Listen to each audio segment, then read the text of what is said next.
In the annals of forgotten folklore, there are entities whose horror lies not in their monstrosity alone, but in their deception. They are the terrors that wear a human face, that walk among us under the unforgiving light of the sun.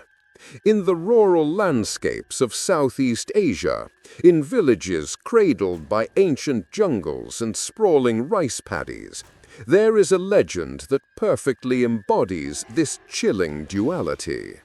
By day, she is a neighbor, a young woman perhaps, with a quiet demeanor and a gentle smile. You might see her at the local market, her presence unassuming, her life seemingly woven into the simple, rhythmic tapestry of the community. She shares meals, she works the fields. She is, in every observable way, one of them. Her body is whole, her humanity unquestioned. But when the sun bleeds out across the horizon, and a profound darkness blankets the land, a horrifying secret is undowned. Within the confines of her own home, as the village sleeps, a profane metamorphosis begins, a separation of the flesh, an unholy division of self. Her head begins to detach from her body, lifting away from the shoulders, not with a sound of tearing, but with an unnatural, silent ease. Left behind, the vacant shell of her torso remains, a placid statue in the gloom. From the severed neck, her internal organs, the stomach, the intestines, the crimson pulsing heart, emerge, dangling in a grotesque glistening pendulum. This spectral head, with its trailing viscera, glowing with a faint phosphorescent light, then floats from the confines of her home and out into the suffocating dark. This is the Krasue, and it is hungry. To understand the creature, we must delve into the archives of its birth, a tapestry of tragedy, dark magic, and broken vows that varies across the regions it haunts. The entity known as Krasue in Thailand is called Ap in Cambodia and Kasu in Laos. Though the names differ, the chilling narrative core remains remarkably consistent. The Krasue is not born but made, forged in the crucible of profound suffering or profane transgression. The most prevalent origin stories speak of a woman who, in a past life, dabbled in sorcery. She may have sought power or knowledge through a forbidden ritual, but made a critical error or broke a sacred vow. As punishment, the dark magic she sought to control instead corrupted her, binding her to a gruesome, eternal hunger. Her daytime form is a cage, and the night is her cursed release. Another, more tragic account tells the tale of a Khmer princess or a high-ranking noblewoman sentenced to death by burning. The crime is often one of passion, an affair with a common soldier, or a betrayal against a powerful suitor. As the flames consumed her body, her unquenchable rage and pain, perhaps amplified by a desperate, last-minute magical incantation, allowed her head and viscera to tear free from the inferno, escaping the fate of her physical form. Her spirit was thus damned to wander, forever seeking vengeance and sustenance. Yet the curse is not always earned. In some tellings, it is an affliction passed down through generations, a dark matriarchal inheritance. The curse is transmitted from an elder Krasue to a female relative. A simple shared drink can become the vehicle for a lifetime of damnation, a secret horror passed unknowingly from mother to daughter. This transforms the legend from a tale of punishment to one of inescapable inherited tragedy, making the creature a victim as much as a predator. The Krasue, then, is more than a monster. It is a walking echo of a past sin, a physical manifestation of a curse that refuses to die. The hunt of the Krasue is a violation of the natural order, an act of predatory horror that begins where the human form ends. Once freed from its corporeal shell, the creature drifts through the night, not with the grace of a spirit, but with the unnerving, silent propulsion of something deeply alien.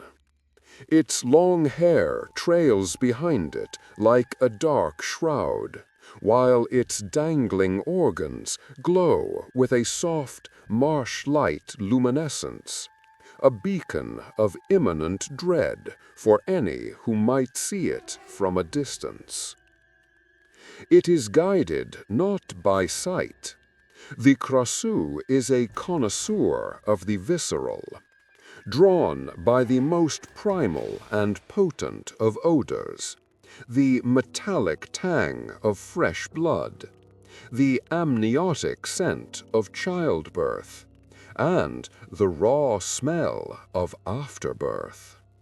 It is for this reason that its most coveted prey are pregnant women on the verge of labor, or new mothers in the vulnerable days following delivery. The creature is an abomination born of feminine tragedy, and it seeks to feast upon the very source of life it was denied. Its method of infiltration is insidious, particularly suited to the traditional architecture of the region.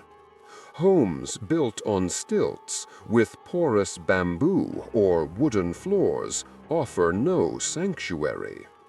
The Krasue will often lurk beneath the floorboards of a birthing room, a silent predator waiting in the darkness below. When the moment is right, a long, prehensile tongue, almost like a proboscis, extends from its mouth, searching for cracks in the floor to snake its way through. It will lap at any spilled blood, and, if possible, directly attack the newborn or consume the discarded placenta. Livestock, too, are not safe. It will descend upon cattle or buffalo, leaving them drained and dying by morning. After feeding, a crucial and bizarre ritual must be performed. The Krasue's mouth and entrails are stained with the evidence of its gruesome meal. To rejoin its body without tainting it, the creature must cleanse itself. It will seek out laundry that has been carelessly left hanging overnight, using the fabric of a dress or a cloth to wipe the blood from its lips and organs. The next morning, a villager might find their clothes inexplicably stained with dark, foul-smelling spatters, the only physical proof of the nocturnal horror that paid them a visit.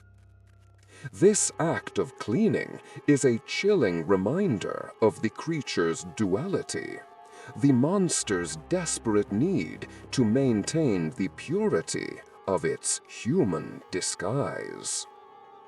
Yet, For every terrifying entity catalogued in the archives of folklore, there exists a corresponding chapter on defense, a manual of survival born from generations of fear. The communities haunted by the Krasue did not suffer its depredations passively. They developed potent, albeit grim, countermeasures rooted in an intimate understanding of the creature's nature. The creature's greatest and most obvious vulnerability lies in the very anatomy of its horrific form, the exposed, trailing viscera. These organs are its means of sustenance, but also its potential downfall. To protect their homes, especially those with pregnant women, villagers would erect a thorny perimeter. Groves of bamboo with sharpened branches, thorny vines, or even strategically placed barbed wire would be around the property. The intent was to create a physical snare. If the Krasue's dangling entrails were to become caught or entangled in these defenses, it would be trapped, unable to flee. This strategy creates a desperate race against time. A snagged Krasue, tethered by its own body, becomes a frantic, struggling horror. If it cannot free itself before the first light of dawn, it will perish, utterly destroyed by the sunlight it cannot endure outside the protection of its human form.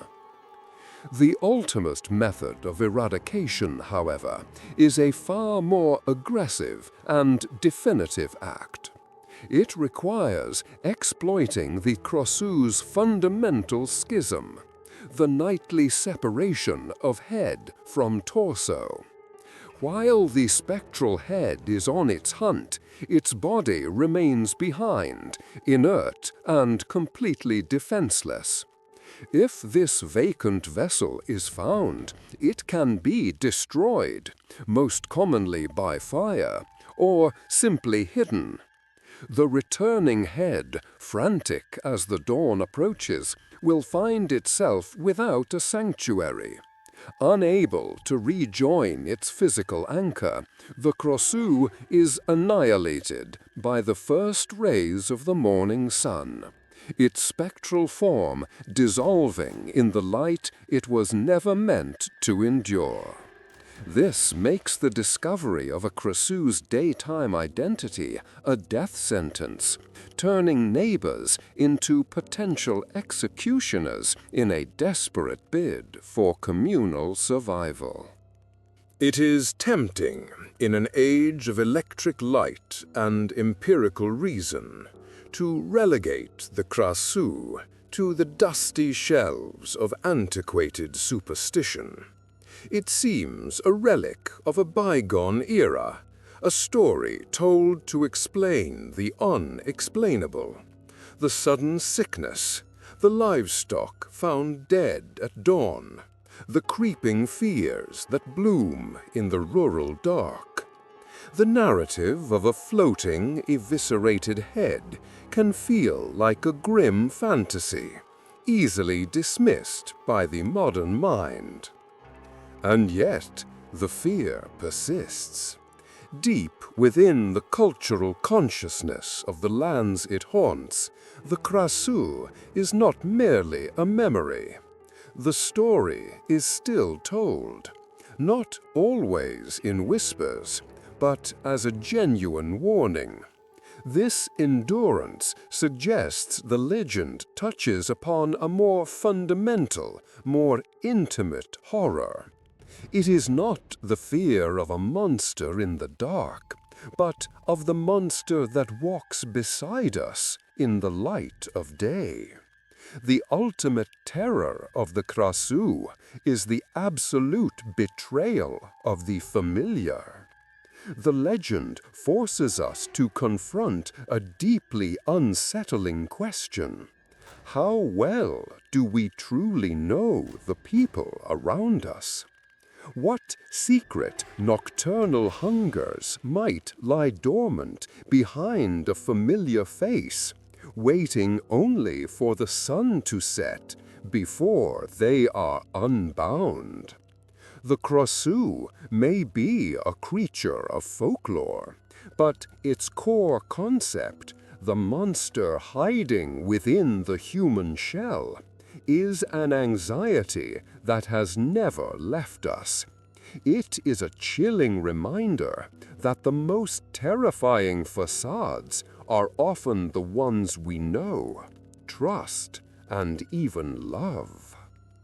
Tell us, what local legend from your part of the world speaks of a terror that hides in plain sight?